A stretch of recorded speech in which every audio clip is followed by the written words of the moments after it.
белые перчатки в карманах шепчут подожди до утра, до утра.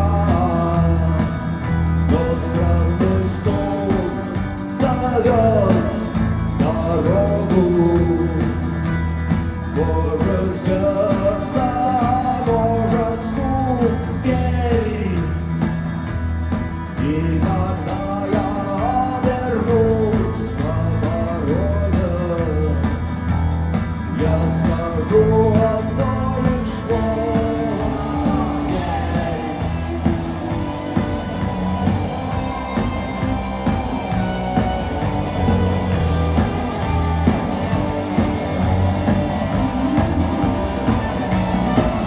И опять на вокзал, и опять к поездам, и опять проводник выдаст белье и чай.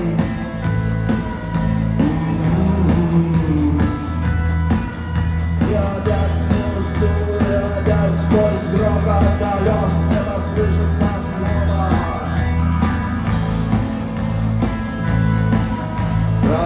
Прощай, но